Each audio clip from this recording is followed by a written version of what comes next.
शौनक आदि ऋषियों की सभा में श्री सूत जी विराजित थे। तो जब दो ऋषि मिलते हैं तो वहां हरि कथा ही होती है। सांसारिक लोग जब मिलते हैं तो दुनियादारी की बातें होती है। दो माताएं मिलती हैं तो वहां सुख दुख होता है। कहो बहन कैसी हो। माताएं जब आपस में बातें करती हैं तो वही संसार की गृहस्थी की चर्चा। देवरानी कैसी है, जेठानी कैसी है, और एक प्रश्न तो जरूर करती है कि सास कैसी। वही लोग मिलते हैं तो जरा कभी राजनीतिक चर्चा हो गई, आपस में पार्टी की चर्चा हो जाती है कि भाई इस बार ये पार्टी ठीक है। फिर कभी दुकानदारी की चर्चा, कभी व्यापार की चर्चा। लेकिन जब दो महात्मा मिलते हैं तो केवल और केवल हरि चर्चा होती है। सतान प्रसंगान मविरी सम्यदौ भवन्ति हृतकर्ण रसायना कथा। दो संत जब मिलते हैं तो केवल हरि चर्चा होती है। सूत जी महाराज विराजित हैं शौनक आदि ऋषियों के मध्य में। तब शौनक नाम के ऋषि ने उनको प्रणाम करते हुए बड़ी प्यारी बात कही। सूत सूत महाप्रज्ञ, हे महाज्ञानी श्री सूत जी, आज हमारे मन में एक भाव उठ रहा है। कोई ऐसी कथा सुनाइए महाराज जिस कथा को सुन करके व्यक्ति का विवेक बढ़े, सदाचार में उसका मन लगे। ये मन हमारा ऐसा है ना, सदाचार की ओर कम जाता है, दुराचार की ओर ज्यादा भाग जाता है। पुण्य की ओर कम जाता है, पाप की ओर ज्यादा चला जाता है। ये मन का स्वभाव है। कोई ऐसी कथा सुनाइए महाराज जिससे व्यक्ति का सद्विवेक बढ़े। पता है ये हमारा विवेक, यही हमारे जीवन को चला रहा है। सत्य क्या है, असत्य क्या है, धर्म क्या है, अधर्म क्या है, पाप और क्या है और पुण्य क्या है, इस बात का निर्णय करने वाला विवेक ही तो है। और जिसका विवेक गया उसका सब गया। इसलिए भगवान को एक प्रार्थना अवश्य करना चाहिए कि मालिक इतनी कृपा करना, हमारे भीतर निर्मल मति हो, हमारी मति निर्मल हो।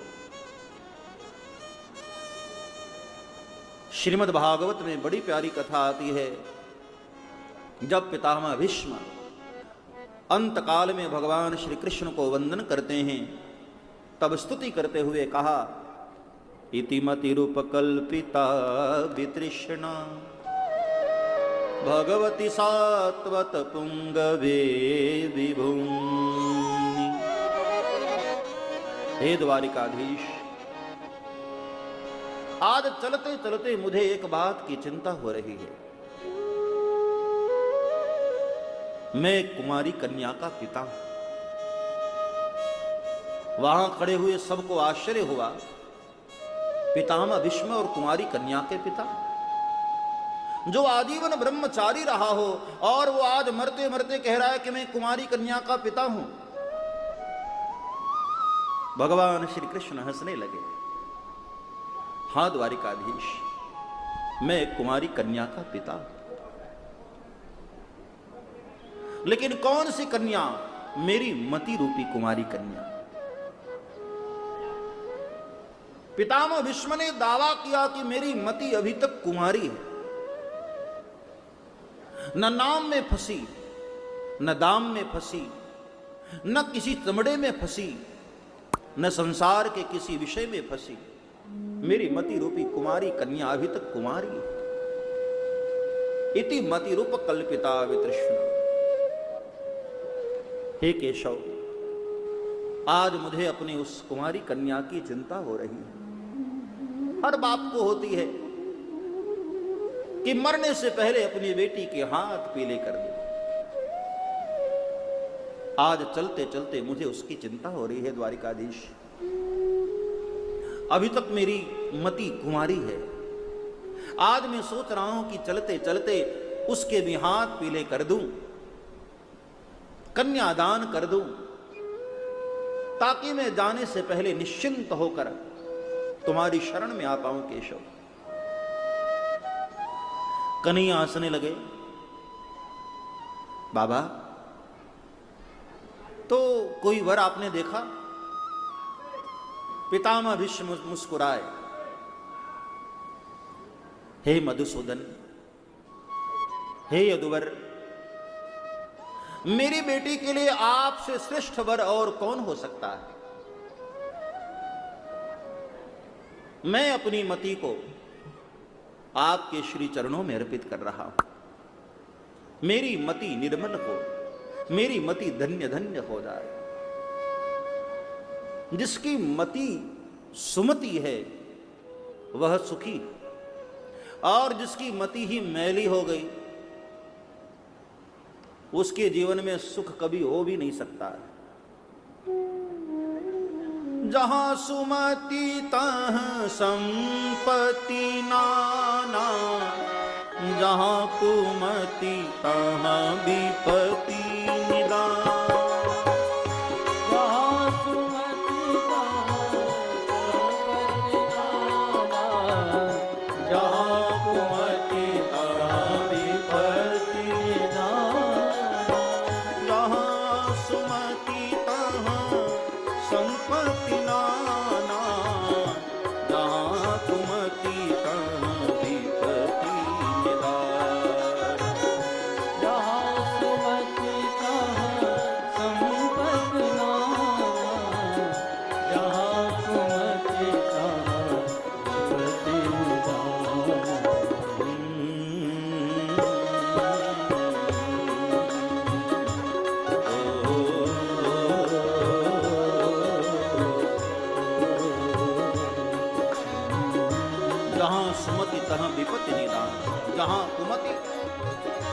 जहां सुमति है वही संपत्ति है, और जहां कुमति है वही विपत्ति है।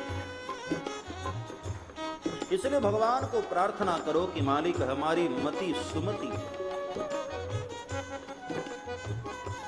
यहां शौनक वही प्रश्न उठा रहे हैं, भगवान कोई ऐसी कथा सुनाइए जिससे जीव की मति सुमति हो,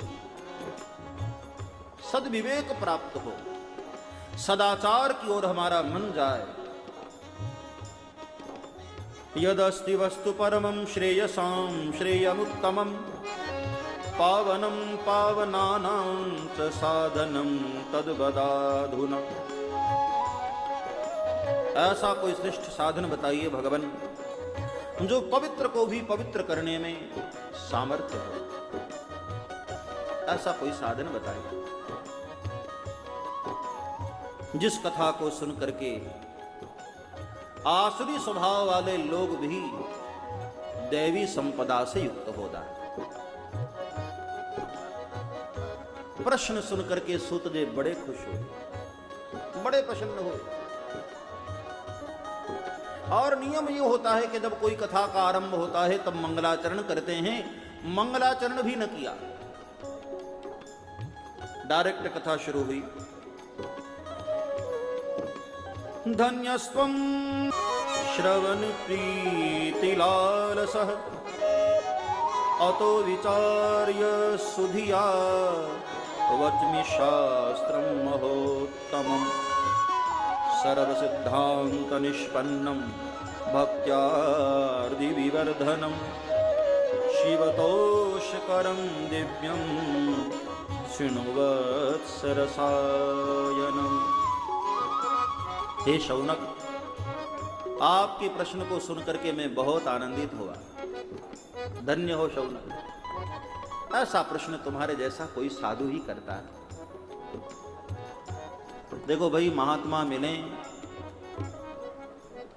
तो केवल अपने ही कल्याण की बात न पूछो, जगत के कल्याण के लिए पूछो।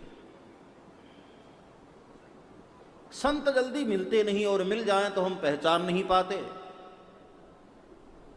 आजकल तो हमने जादूगरों को भी संत कहना शुरू कर दिया है। पहले के जमाने में बड़े जादूगर हुआ करते थे। एक हमारे बड़े अच्छे भक्त थे, जादूगर शंकर सम्राट, राजस्थान की तरफ, उधर बड़ा उनका नाम, पूरे भारत में उनका नाम था। उनकी माताजी मुझसे बड़ा प्रेम करती थी। एक बार उनके घर पर के मेरा जाना हुआ, भोजन था मेरा उनके घर पर। तो हमारे साथ कुछ महात्मा लोग थे। महात्माओं ने कहा कि सम्राट जी जरा कुछ जादू दिखाइए ना। तो उन्होंने क्या बढ़िया बढ़िया जादू दिखाया। किसी महात्मा को अंगूठी दे दिया, कागज को ऐसे ऐसे किया तो 100-100 के बहुत सारे नोट बन गए, उनको दे दिया। तो आजकल हमने ऐसे जादूगरों को भी बड़ा महान ऊंचा पदवी पर प्रदान कर दिया हम लोगों ने। अब जादू देख करके भीड़ ज्यादा होती है तो हम लोगों ने मान लिया कि आहा, इनसे बड़ा संत दुनिया में हो ही नहीं सकता है। अरे भाई, ये जादूगरों का काम है। यदि जादू दिखा करके संत बनना होता तो ये बड़े बड़े जितने जादूगर होए उनसे बड़े तो ऋषि कोई हो ही नहीं सकते। संत को पहचानना हम दुनिया वालों के लिए संभव ही नहीं है। ऐसा तितिक्षवः कारुणिकाः सुहृदः सर्वदेहिनां अदात शत्रवः शांताः साधवः साधुभूषणाः। कौन है साधु? तितिक्षवः, जिसमें सहन करने की शक्ति हो, जिसके शरण में जाने मात्र से तुम्हें शांति का अनुभव हो, और जो दूसरे के कार्य को साधे, मतलब परमार्थ करे। साधनोति पर कार्यम साधवाः। संत जल्दी मिलते नहीं, और मिल जाएं तो हम पहचान नहीं पाते, और पहचान भी जाएं तो हम लाभ नहीं ले पाते। संतों से कभी भी मिलो, अपनी प्रॉब्लम लेकर मत बैठ जाओ। देखो, एक बात मैं बताऊं, प्रारब्ध भोगने के लिए तुम्हारा जन्म हुआ है धरती पर। प्रारब्ध भोगना ही पड़ेगा। बगैर भोग के तुम्हारे पूर्व पाप कट नहीं सकते हैं। भोगेन पापम, शास्त्र ऐसा कहते हैं। दुख जो है वो पाप का परिणाम है, और वह भोगने से ही जाता है। कुछ भी कर लो। आजकल बहुत सारे महात्मा लोग डॉक्टर बन गए। बहुत सारे महात्मा, मुझे कभी कभी बड़ी हंसी आती है। ये डॉक्टरों का धंधा बंद करवाकर मानेंगे क्या कि बेलपत्र खा लो कैंसर ठीक हो जाएगा, बेलपत्र सूंघ लो सर्दी चली जाएगी, बेलपत्र शिव जी पर चिपका दो, बच्चे तुम्हारे परीक्षा भी नहीं देंगे, वैसे ही पास हो जाएंगे। और मैंने कई महात्माओं को देखा, उनका खुद का ही बेटा फेल हो गया। कभी कभी इतना दुख लगता है कि समाज कहां भागा जा रहा है। ये जो पढ़े लिखे डॉक्टर हैं, पागल हैं ये? बेचारे इतने इतने साल मेहनत करके डिग्री प्राप्त करते हैं। एक बात बताओ, भगवान राम के भाई को जब बाण लगा, शक्ति बाण, तो राम जी भी तो चाहते तो कुछ कर सकते थे ना, छू करके ठीक कर देते। लेकिन राम जी किसके पास गए? सुखेन वैद्य को बुलवाया, और यही हनुमान जी वैद्य को लेकर आए। हनुमान जी 1 मिनट में ठीक नहीं कर सकते थे। चाहते तो हनुमान जी तुरंत ठीक कर देते, लेकिन नहीं, वैद्य को लेकर के आए। और केवल वैद्य ही नहीं, वैद्य के कहने पर हिमालय जाकर के वहां से दवा भी लेकर आए। ये दुनिया वालों को दर्शन दिया कि प्यारे, भोगेन पापम, जो जीवन में कष्ट आया है, बीमारी आई है, उस ढंग से इलाज करवा। वैद्य है, डॉक्टर है, औषधि लेने से शरीर ठीक होगा, कहां जंतर मंतर के चक्कर में पड़ते हो। स्वयं हनुमान जी महाराज ने वैद्यराज को बुलाकर लक्ष्मण जी का इलाज किया। हां, हनुमान जी के द्वारा आप कृपा प्राप्त करो, उस दुख को सहन करने की शक्ति प्राप्त करो, लेकिन जब तक दुख भोगोगे नहीं तब तक पाप कटेगा नहीं। रामकृष्ण परमहंस को अंतकाल में गले में कैंसर हो गया, बड़े पीड़ित थे, बड़े तड़प रहे थे।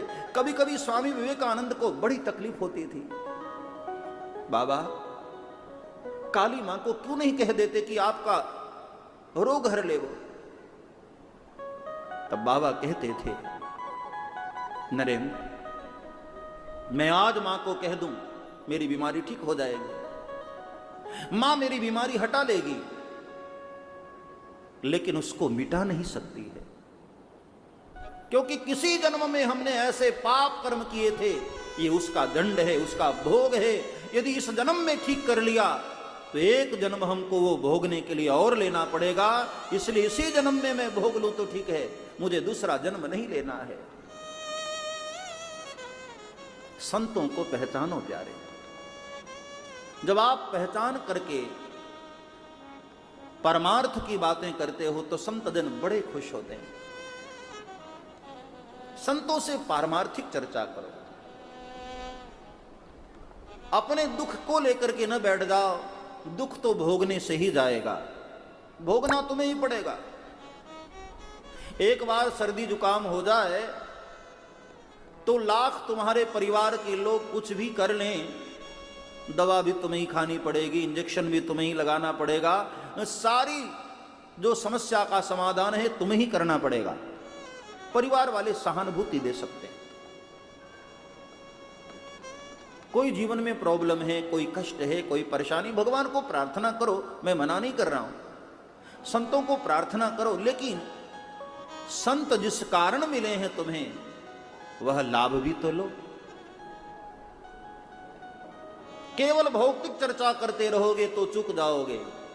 संतों से ब्रह्म की बातें करो, भगवत दर्शन की बातें करो, भगवत विषयक बातें करो, संत बड़े खुश होते हैं। भाई तुम डॉक्टर से जाकर के पूछो कि मार्केट में चने की रेट क्या है, तो डॉक्टर क्या बताएगा? किसी बनिया के दुकान पर जाकर पूछो कि दादाजी बुखार में कौन सी मेडिसिन लेनी चाहिए, अरे उस विषय का वो नॉलेज ही नहीं है, जिस विषय का वह ज्ञाता है उससे वो बातें करो ना। संत जनों से जाकर केवल भगवत विषय प्रश्न करो, संत बड़े खुश होते हैं। शौनक के प्रश्न को सुनकर सूत जी बड़े खुश हुए, क्योंकि इनके प्रश्न में स्वार्थ नहीं था, परमार्थ था, और पारमार्थिक प्रश्न से संत जन बड़े खुश होते हैं।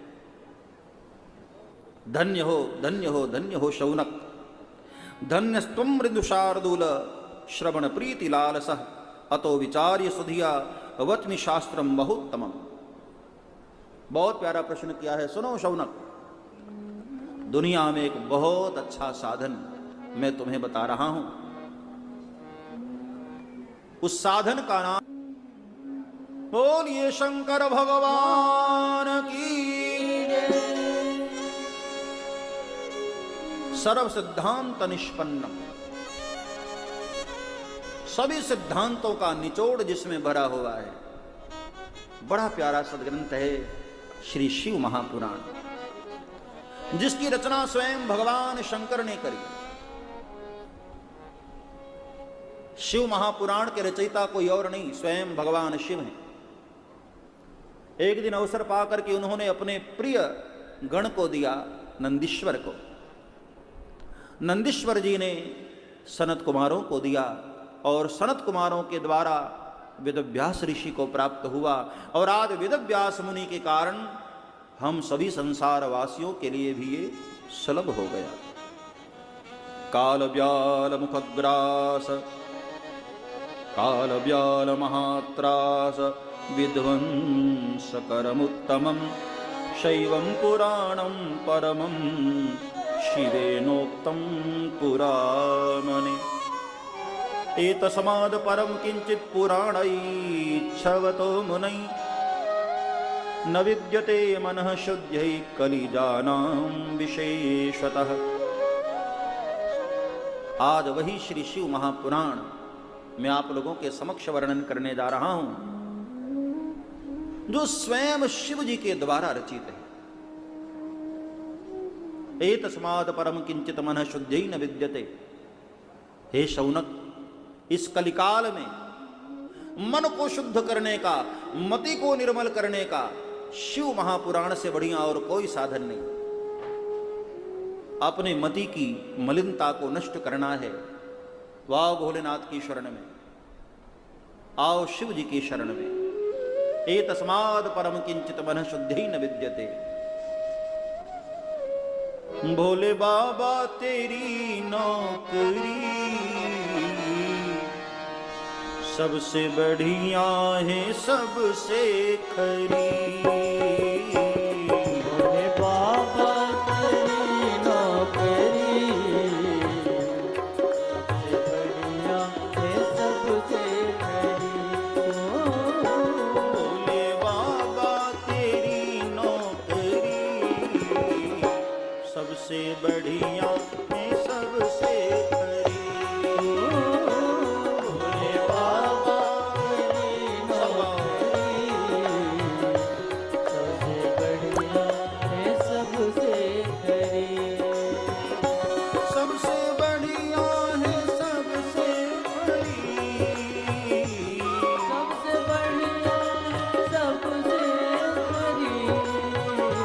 सबसे बढ़िया है, सबसे खरी।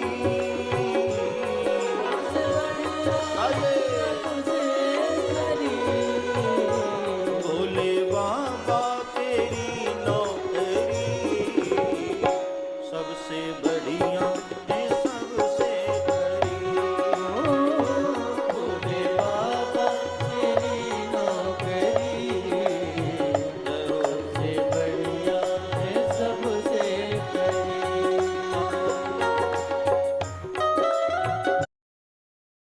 तेरी सबसे बढ़िया है, सब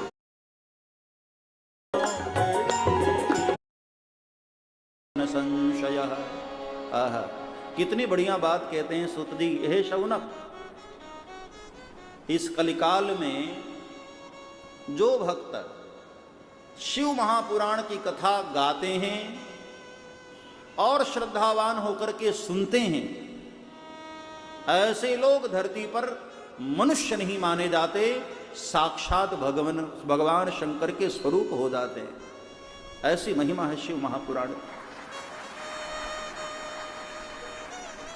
ये शृण्वन्ति मुने शैवम पुराणम शास्त्रमुत्तमम ते मनुष्यानमन्तव्या रुद्रा एव न संशयः। कितनी बड़ी लाभ की बात बताई। हाँ, जो शिव महापुराण की कथा एक बार भी भाव से सुन लिए फिर वो मनुष्य नहीं रह जाते। ते मनुष्यानमन्तव्या रुद्रा एव न संशयः। वो साक्षात शिव स्वरूप हो जाता। तो किसी ने कहा, सुत जी 7 दिन समय ना हो तो क्या करे? कई लोग इतने बिजी हो गए हैं ना, आजकल मंदिर जाने की भी फुर्सत नहीं, इतने बिजी हो गए। भगवान कोई कहते हैं महाराज क्या बताऊं, बड़े व्यस्त हैं, बड़े बिजी हैं। भगवान को भी हंसी आती होगी, वाह बेटे थोड़ा सा सुखी क्या हुआ, इतना बिजी हो गया। हाँ, जब तुम कभी मुसीबत में पड़ोगे ना तो याद रखना फिर भगवान भी कहेंगे बेटे मेरे पास भी टाइम नहीं है। जो तुम भाव रखोगे भगवान के प्रति वही भगवान का भाव तुम्हारे लिए होगा। इसलिए अच्छे विचार रखो। यथा माम प्रपद्यन्ते तांस्तथैव भजाम्यहम्। तो किसी ने पूछा कि महाराज यदि मान लीजिए 7 दिन समय ना हो, कोई बात नहीं, 3 दिन सुन लो, महाराज लेकिन 3 दिन भी समय ना हो तो? कोई बात नहीं बेटे, 1 दिन सुन लो। लेकिन महाराज 3 घंटे भी तो बहुत होता है, 3 घंटे भी समय ना हो तो? सूत जी ने मुस्कुरा कर कहा कोई बात नहीं, 2 घंटे सुन लेना। 2 घंटे भी समय ना हो महाराज तो बैठा नहीं जाता, कमर दर्द करती है, पैर दर्द करते हैं। बोले कोई बात नहीं, 1 घंटे सुन लो। मुहूर्तम वा तदर्थम वा क्षणम च वा ये शृण्वन्ति पुराणं तन न तेषाम दुर्गति भवे। क्या महिमा बताई सुत जी ने। 1 मुहूर्त समय ना हो, आधे मुहूर्त को सुन लो। 1 आधे मुहूर्त में भी आपके पास समय ना हो, कोई बात नहीं, 1 क्षण ही सुन लो। क्षणोत्रैव सुदुर्लभ। शिव महापुराण का तो 1 क्षण भी मिल जाए प्यारे, बड़ा दुर्लभ है। 1 क्षण भी, ध्यान रखना, जिसने 1 क्षण भी शिव महापुराण की कथा सुन ली, सपने में भी ऐसे जीव की कभी दुर्गति नहीं होती है। मरने के बाद वह धन्य धन्य अवश्य होता है। और याद रखना, शास्त्र झूठे नहीं है। 1 क्षण, आधा क्षण भी जिसने सुन लिया, उसकी दुर्गति नहीं होती है। न तेषाम दुर्गति भवे। सदा सेव्या सेव्या विशेषतः एतच्छिव पुराणस्य कथा परम पावनी। लेकिन एक प्रार्थना किया, शिव की भक्ति केवल श्रावण में ही मत करना, केवल सोमवार को ही नहीं, सदा सेव्या। भक्ति करनी है तो रोज करो, इसको सीजनल बनाओ। जल चढ़ाना है तो केवल श्रावण के ही दिनों में नहीं। मैं तो कहता हूं गर्मी में तो और ज्यादा चढ़ाना चाहिए, मई जून में। हाँ, श्रावण में तो वैसे भी हरा भरा हो जाता है, वैसे भी प्रकृति बारिश करती रहती है। तुम्हारी श्रद्धा तब और अधिक कारगर होगी जब आपके मन में भाव आएगा कि नहीं नहीं, इस गर्मी के मौसम में तो बाबा को जल की और ज्यादा आवश्यकता होगी। विषपान किए हैं बाबा, शरीर जल रहा होता है। जब हम जल डालते हैं तो बोले बाबा को ठंडक मिलती है, प्रसन्न होते हैं। तो श्रावण में तो वैसे भी इंद्रदेव ठंड कर ही देते हैं। हर दिन भोलेनाथ पर जल चढ़ाओ, सदा सेव्या। केवल 1 दिन नहीं, केवल 2 दिन नहीं, केवल सोमवार को नहीं, केवल श्रावण के महीने में नहीं, हर रोज सुबह सुबह भोलेनाथ पर जाकर जल चढ़ाओ। कोई मंत्र याद न हो तो एक बार प्यार से नमः पार्वती पतये हर हर महादेव। भोलेनाथ तो इतने में ही प्रसन्न हो जाते हैं। केवल बम भोले कह दो। दुनिया में एक ही ऐसे देवता हैं बड़े भोले, जो किसी को नहीं प्रिय, वो भोलेनाथ को चढ़ा दो। भांग धतूरा किसी को प्रिय नहीं, मंदार किसी को प्रिय नहीं। भोलेनाथ ने कहा मेरे पास ला, मैं उसी में खुश हो जाऊंगा। किसी को लड्डू बड़े प्रिय हैं, किसी को जलेबी बड़ी प्रिय है, किसी को हलवा पूड़ी बड़ा प्रिय है। भोलेनाथ कहते हैं भाई मेरे पास आ, कुछ नहीं है तेरे पास तो 1 लोटा जल लेकर के चला आया, मैं उसी से 3 लोक देने को तैयार हूं तुझे। केवल जल अर्पण कर दो, बाबा उतने में खुश हो जाते हैं। लेकिन हां, करना रोज, सदा सेव्या, जो शिव महापुराण में लिखा है। सदा सेव्या सदा सेव्या विशेषतः एतच्छिव पुराणस्य कथा परम पावनी। नित्यं शिवपुराणस्य श्लोकं श्लोकार्धमेव च स्वमुखेन पठेद भक्त्या यदिच्छेत परमां गति। जिसको परम गति की कामना हो, जो ये सोचते हैं कि मरने के बाद हमारी अधोगति ना हो, ऐसे लोगों के लिए एक विशेष रूप से सलाह दिया शिव महापुराण में कि नित्य सुबह स्नान करने के बाद श्रद्धा से थोड़ी देर शिव महापुराण का पाठ कर लो। एक अध्याय न पाठ कर पाओ, 5 श्लोक पढ़ लो। 5 श्लोक भी यदि आपके पास समय नहीं है, कोई बात नहीं बेटे, 1 श्लोक ही पढ़ लो। 1 श्लोक भी पूरा पढ़ने का आपके पास समय नहीं है, तब भी कोई बात नहीं, 1 श्लोकों का आधा श्लोक ही पढ़ लो, तब भी भोलेनाथ कहते हैं मैं तेरे ऊपर कृपा करने को तैयार हूं, तेरी परम गति होगी। श्लोकार्ध भी पढ़ लो, श्लोक का आधा भी, तब भी आप धन्य हो सकते हो। शैवं पुराणमिदमात्मविदां वरिष्ठं सेव्यं सदा परमवस्तु सता समर्च्यं तापत्रयाभिशमनं सुखदं सदैव प्राणप्रियं विधिहरीशं मुखामरान्। वन्दे शिवपुराणं हि सर्वदाहं प्रसन्नधीः शिवः प्रसन्नतां यायात् दद्यात् स्वपदयोरति।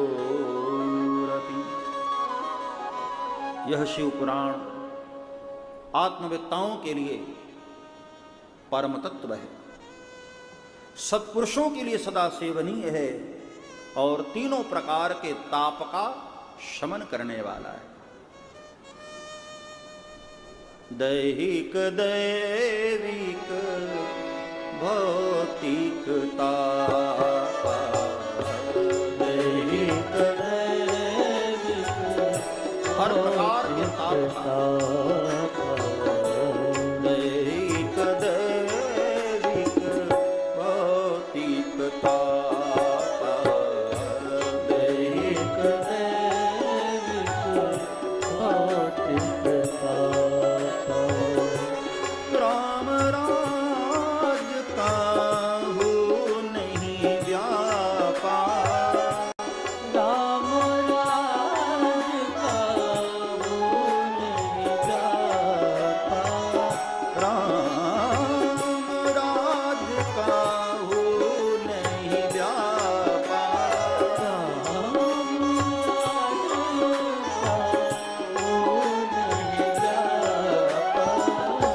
दैहिक दैविक भौतिक ताप, दैहिक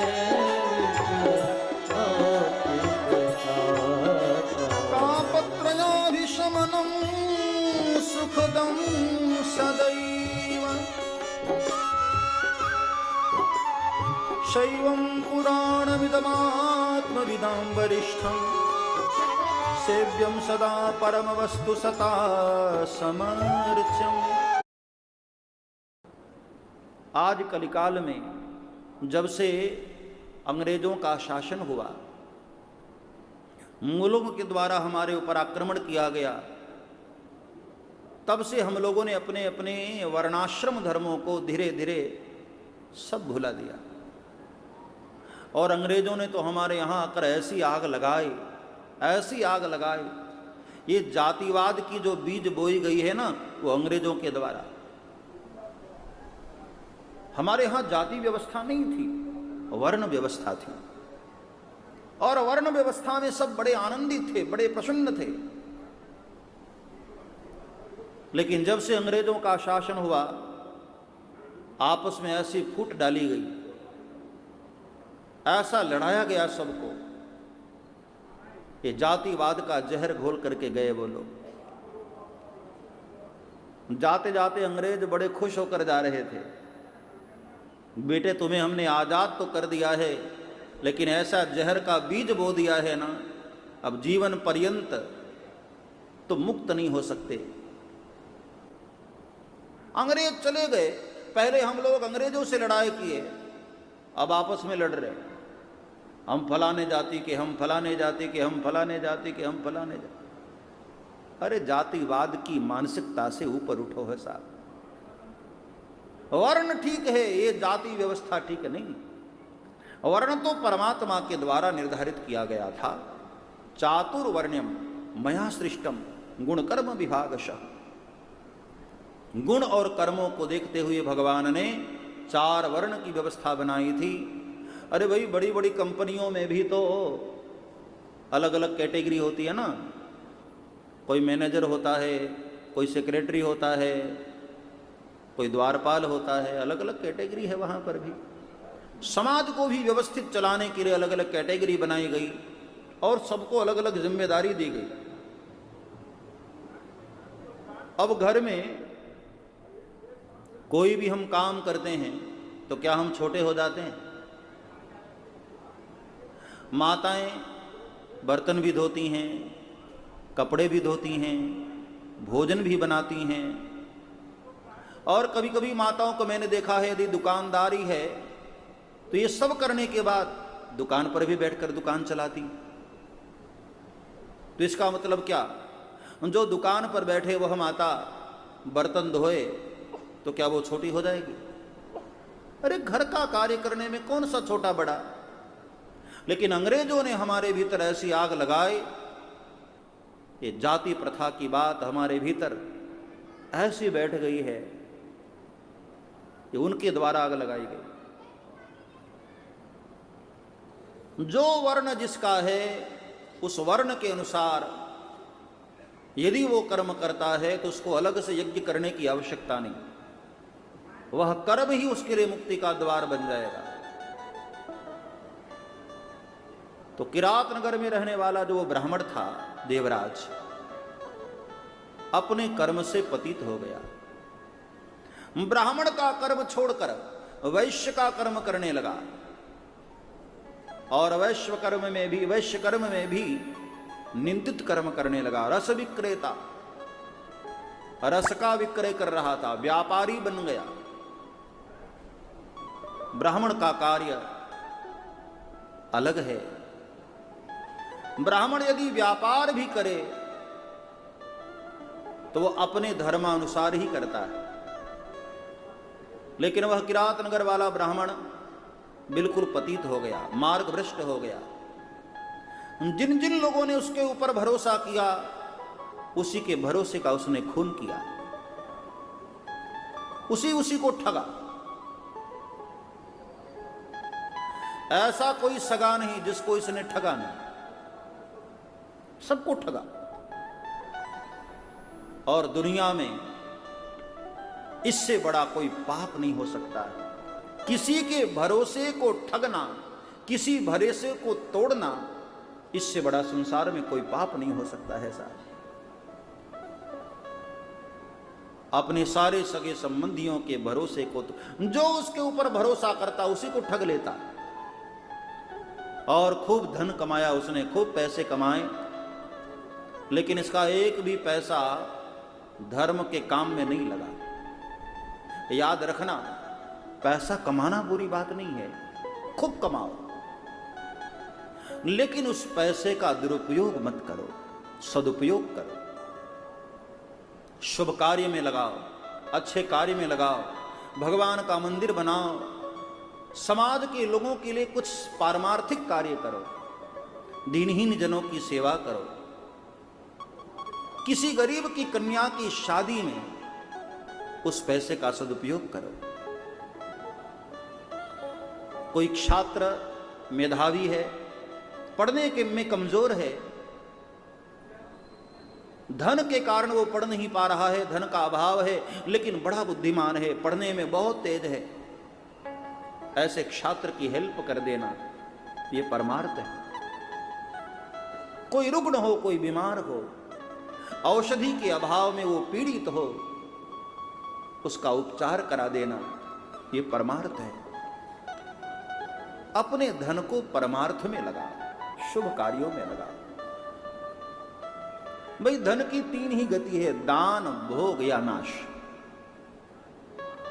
या तो भोग कर लो और या तो फिर दान करके धर्म कर लो। एक बात हमेशा विचार करना, आपके परिवार को जितनी आवश्यकता है, परमात्मा ने यदि उससे ज्यादा आपको धन दिया है तो ये भगवान संकेत कर रहे हैं कि बेटे तेरे पास अवसर दे रहा हूं, इस धन से धर्मार्थ कार्य कर ले, परमार्थ कार्य कर ले और अगले जन्म के लिए भी अपने शुभ कर्मों को संचित कर ले।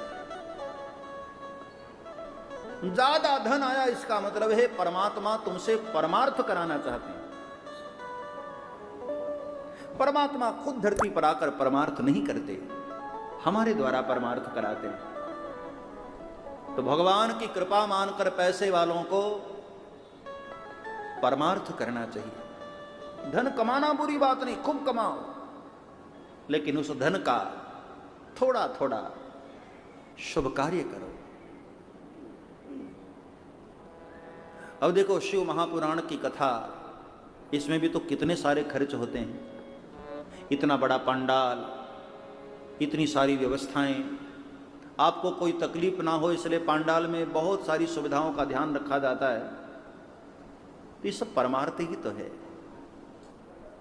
ऐसे शुभ कार्यों में अपने धन को लगाना ये परमार्थ है। कहते हैं सुत जी कि हे शौनक, उस दुष्ट ब्राह्मण का एक भी पैसा परमार्थ में नहीं लगा। पैसा तो बहुत कमाया। और एक दिन की घटना, कहीं से व्यापार करके लौट रहा था, एक नदी के किनारे स्नान करने वाली एक वेश्या पर उसकी नजर पड़ी। शोभावती नाम की वह वेश्या बड़ी सुंदर दिखाई दी उसको। वासना भरी नजरों से उसने देखा, बड़ी सुंदर स्त्री दिखाई दी और उसके पास जाकर के प्रणय निवेदन किया, मित्रता कर ली और धीरे धीरे धीरे उसके प्रति आसक्त हुआ। घर में पहले से उसकी पत्नी थी। माता पिता ने उसको रोकना चाहा, माता पिता ने समझाना चाहा, लेकिन एक न सुना। माता पिता के ऊपर उसने पग प्रहार किया,